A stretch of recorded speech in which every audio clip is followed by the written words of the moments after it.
क्या आपने कभी सोचा है कि दिमाग पर काबू पाने और बाधाओं को पार करने के लिए क्या चाहिए? आज हम डेविड गोगिंस की किताब कैंट हर्ट मी के माध्यम से उनके असाधारण जीवन में झांकेंगे। यह सिर्फ एक किताब नहीं, बल्कि मानसिक दृढ़ता और लचीलेपन का मास्टर क्लास है।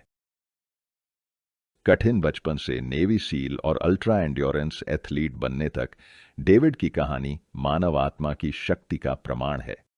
जाने कैसे आप भी अपनी सीमाओं को पार कर असंभव को संभव बना सकते हैं। यकीन मानिए, आप इस अद्भुत यात्रा का एक पल भी नहीं छोड़ना चाहेंगे। डेविड गोगिंस का मानना है कि ज्यादातर लोग अपनी असली क्षमता का सिर्फ 40% इस्तेमाल करते हैं। उनके अनुसार हम अक्सर अपनी प्राकृतिक योग्यताओं का पूरा उपयोग नहीं कर पाते। डेविड ने बार बार साबित किया है कि वो अपनी सीमाओं को तोड़कर असंभव को संभव कर सकते हैं। अगर वो कर सकते हैं तो आप भी कर सकते हैं। आप जीवन के सारे दर्द, डर और चुनौतियों पर काबू पा सकते हैं और एक ऐसे इंसान बन सकते हैं जिसकी आपने कभी कल्पना नहीं की। यह सारांश आपको बताएगा कि ऐसा कैसे किया जा सकता है।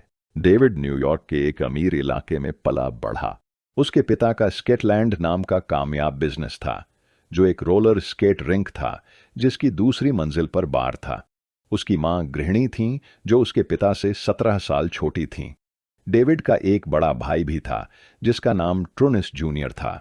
बाहर से उनका परिवार सामान्य लगता था, पर असल में ऐसा बिल्कुल नहीं था।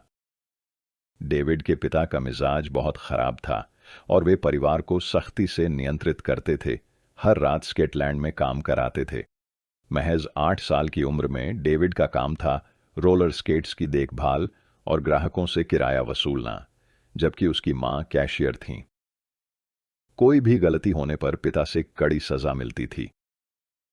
एक बार उसके पिता ने उसकी मां को दूसरी मंजिल से पहली मंजिल तक सीढ़ियों से घसीटा। एक बार उसने मां का सिर दीवार पर दे मारा और जब डेविड ने बचाने की कोशिश की तो पिता ने उसे बेल्ट से पीटा। इसके बावजूद उनकी मां ने सालों तक यह अत्याचार सहा। डेविड अक्सर स्कूल में सो जाता था, क्योंकि वह रात में काम करके थक जाता था। पहली कक्षा में वह थकान से क्लास में सो जाता था और उसके शरीर पर कई चोट और निशान थे। इन हालात की वजह से वह स्कूल में कुछ भी नहीं सीख पाता था। आखिरकार एक दिन उसकी मां ने तय किया कि अब बहुत हो गया। उसने पति का कम इस्तेमाल किया जाने वाला क्रेडिट कार्ड और कार ले ली। नाश्ते के समय उसने घोषणा की कि वह जा रही है। डेविड और उसके भाई ने जल्दी से अपने कपड़े कूड़े के थैलों में भर लिए। पिता ने मां को गालियां दी, पर उसने अपना मन बना लिया था। डेविड और उसकी मां इंडियाना चले गए, जहां दादा दादी रहते थे, नई शुरुआत करने। दूसरी कक्षा में होने के बावजूद डेविड अभी भी पढ़ लिख नहीं सकता था, लेकिन उसे एक ऐसी टीचर मिली जो उस पर ज्यादा ध्यान देती थी। यह टीचर सिस्टर कैथरीन एक सख्त पर दयालु नन थीं। उन्होंने साल के अंत तक उसे पढ़ना लिखना सिखा दिया। सिस्टर कैथरीन ने डेविड को इंसानी स्वभाव के बारे में भी सिखाया। उसके पिता हमेशा मुस्कुराते थे, पर बुरे इंसान थे। दूसरी ओर सिस्टर कैथरीन कभी नहीं मुस्कुराती थीं, पर अच्छी थीं और डेविड की बहुत मदद की। तीसरी कक्षा में डेविड को नई चुनौतियों का सामना करना पड़ा, क्योंकि छात्र कर्सिव में लिखना जरूरी था। उसने बड़े अक्षरों में लिखना पढ़ना शुरू किया था, पर कर्सिव लिखाई में संघर्ष करता था, जिससे पढ़ाई में और दिक्कतें आईं। डेविड का बड़ा भाई इंडियाना में रह नहीं पाया और अपने कठोर पिता के साथ स्केटलैंड में काम करने लौट गया। इधर डेविड और उसकी मां सरकारी आवास में रहने लगे, $7 किराया देते और खाने पीने की सरकारी मदद लेते। उसकी मां ने एक दुकान में काम शुरू किया और राज्य विश्वविद्यालय में दाखिला लेकर काम के बाद पढ़ाई करती। डेविड अपने स्कूल में एकमात्र अश्वेत छात्र था और पढ़ाई में सबसे कमजोर। शिक्षक ने उसे तीसरी कक्षा में विशेष कार्यक्रम में डाला। संदेह था कि उसे ADHD है, जो ध्यान और व्यवहार को प्रभावित करता है। मदद के बजाय शिक्षक उसे अक्सर कक्षा से बाहर भेजते, जिससे डेविड में तनाव और सामाजिक डर पैदा हो गया। सच्चाई कड़वी है। डेविड स्कूल में सबक नहीं समझ पाया, तो उसने नकल का सहारा लिया। वह नकल करके प्राइमरी से हाई स्कूल तक पहुंच गया। किशोरावस्था में वह गुस्से से भरा रहता था। उसके हाई स्कूल में 12,000 छात्र थे, जिनमें सिर्फ 5 काले थे। डेविड को भेदभाव और अपमान का सामना करना पड़ा, जिससे उसका गुस्सा बढ़ा। एक बार डेविड और उसका चचेरा भाई सड़क पर चल रहे थे जब एक कार गुजरी। कार में एक गोरे लड़के ने उन्हें नस्लीय गालियां दीं। दोनों ने अनदेखा किया, लेकिन कुछ पल बाद कार रुक गई। लड़का उतरा और डेविड के सिर पर बंदूक तान दी। डेविड डर गया पर कुछ नहीं कर सका।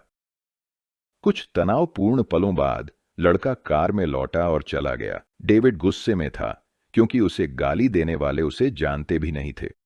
उन्हें नहीं पता था कि वह कैसा इंसान है। उसने उनका कुछ नहीं बिगाड़ा था, फिर भी वे उसे चोट पहुंचाना और मरते देखना चाहते थे। अपने जूनियर वर्ष तक डेविड हर चीज से इतना तंग आ गया था कि उसने वही करना शुरू कर दिया जो लोग उससे उम्मीद करते थे। उसने ढीले ढाले कपड़े पहनना शुरू किया और एक अजीब हेयर स्टाइल रखा। उसके दादा ने उसे जन्मदिन पर एक पुरानी कार दी थी। डेविड ने कार में एक बड़ा स्पीकर लगाया और तेज संगीत बजाना शुरू किया। वह हिप हॉप गाने बजाते हुए स्कूल जाता, उन लोगों जैसा बर्ताव करता जो उसे परेशान करते थे। ऐसा लग रहा था कि डेविड की जिंदगी का कोई लक्ष्य नहीं है। वह हर विषय में फेल हो रहा था और अक्सर स्कूल नहीं जाता था। उसकी मां को स्कूल से चिट्ठी मिली कि अगर डेविड सुधरा नहीं तो वह पास नहीं होगा। लेकिन डेविड का एक सपना था। उसके दादा, एक रिटायर्ड एयरफोर्स कुक, को अपनी नौकरी पर बहुत गर्व था। वह अब भी हर रविवार चर्च में अपनी वर्दी पहनकर जाते थे।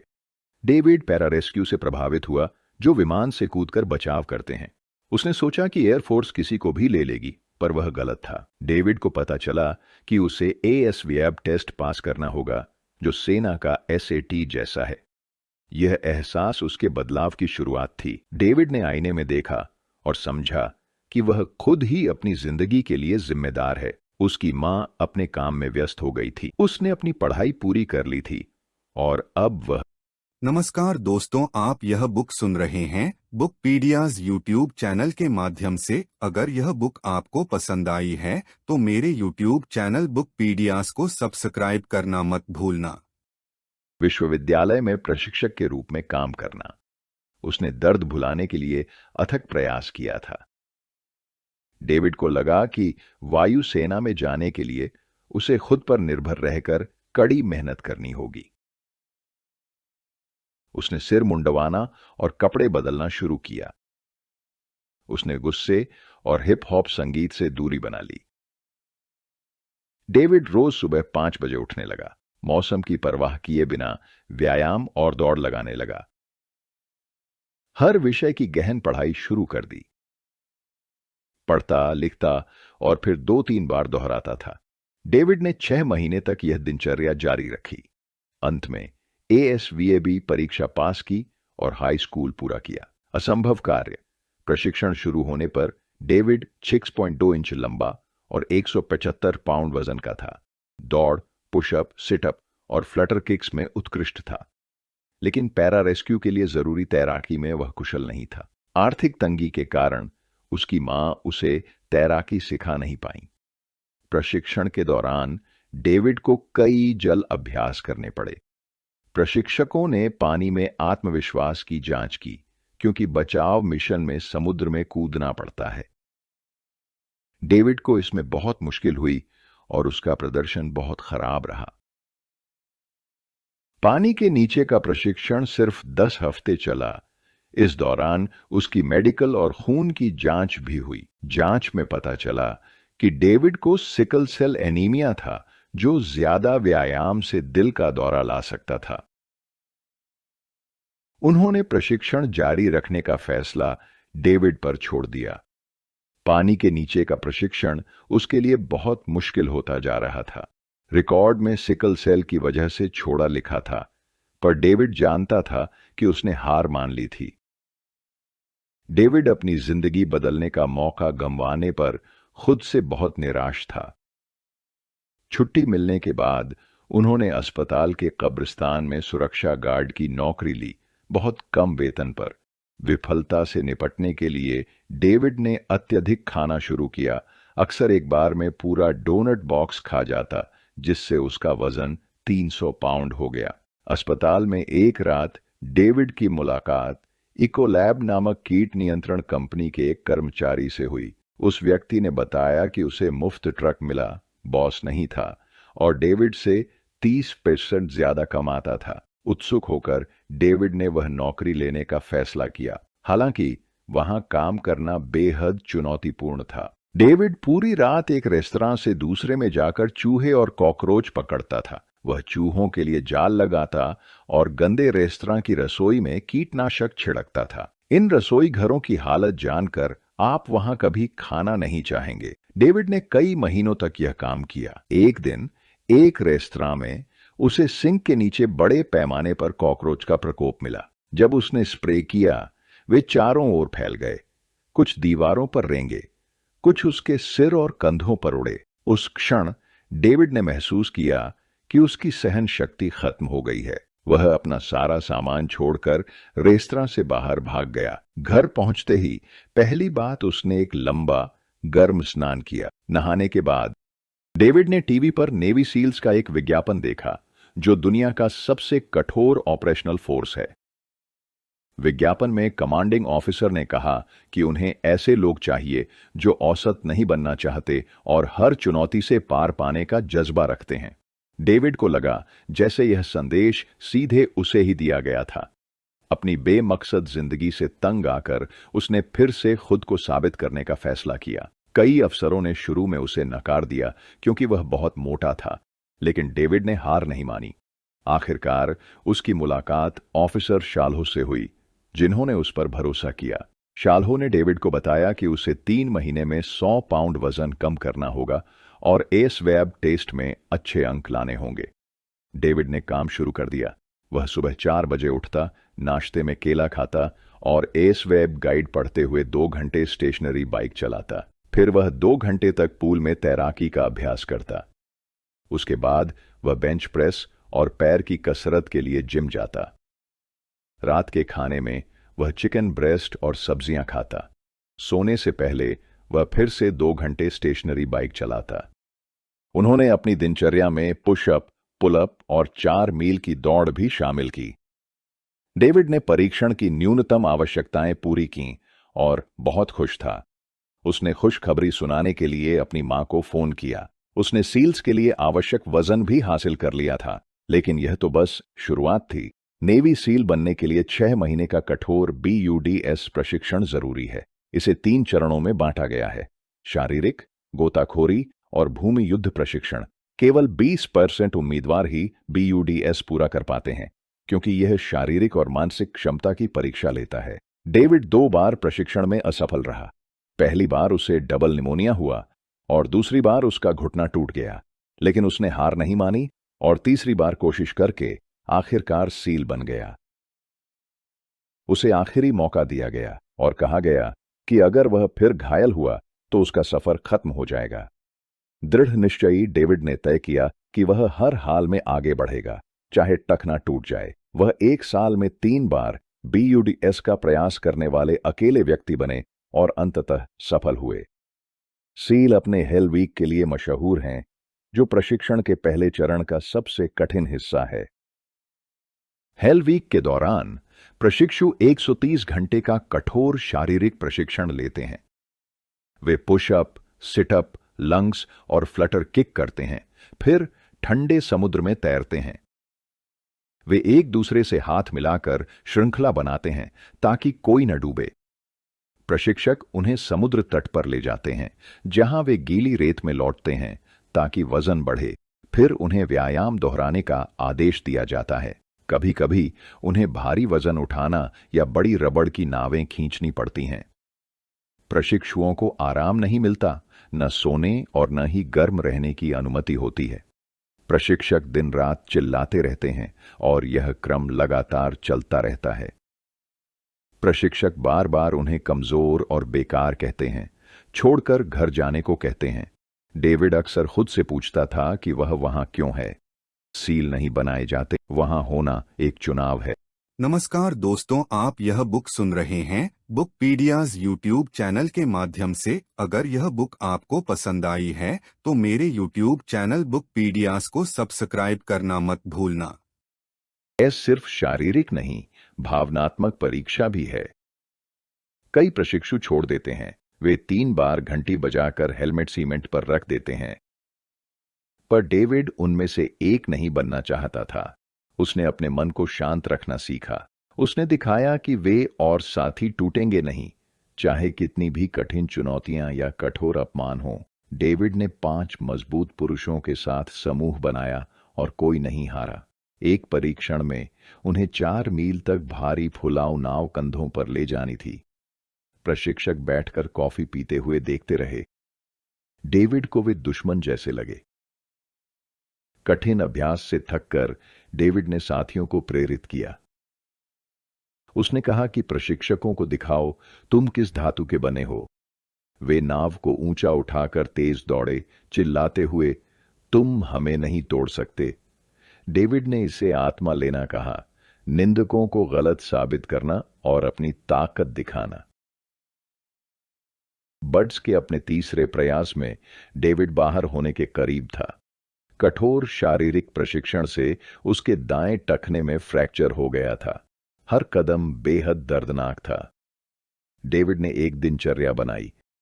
वह सुबह 3 बजे उठता, टखने पर मोटे मोजे और कई परत टेप लपेटता, फिर एक और मोटा मोजा और टेप लगाकर जूते पहनता। उसने दोनों टखनों के लिए ऐसा किया। शुरू में दर्द असहनीय था, पर धीरे धीरे वह कुछ महसूस नहीं करता। ट्रेनिंग के दौरान वह खुद को याद दिलाता कि नेवी सील बनना उसका सपना है और यह आखिरी मौका है। इस तरीके से वह दर्द को झेलने में कामयाब रहा। दूसरे चरण में उन्हें 16 पाउंड वजन और 80 लीटर पानी टैंक के साथ 100 मीटर तैरना था। इन चुनौतियों के बावजूद डेविड सफल रहा। आखिरी दिन प्रशिक्षकों ने उन्हें कई पुशअप, सिटअप, बर्पी और फ्लटर किक करवाए। फिर उन्हें छेद खोदकर गर्दन तक दफन होने का निर्देश दिया गया।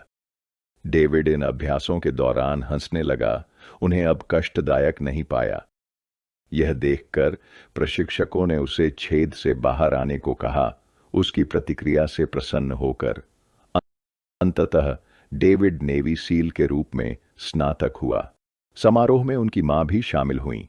वह नेवी सील इतिहास में यह सम्मान पाने वाले कुछ अफ्रीकी अमेरिकियों में से एक बने।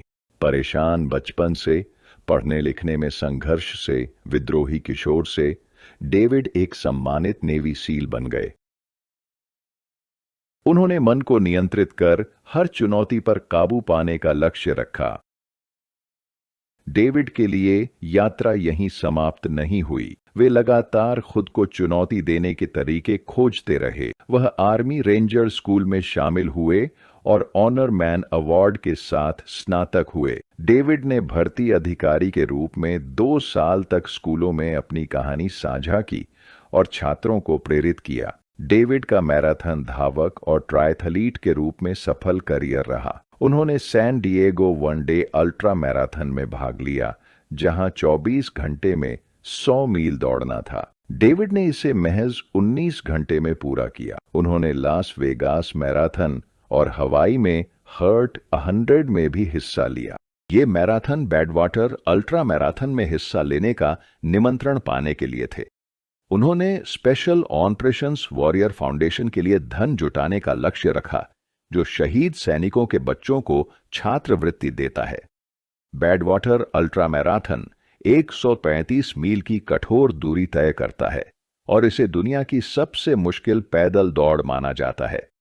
डेविड पहली बार 5वें और दूसरी बार 3रे स्थान पर रहे।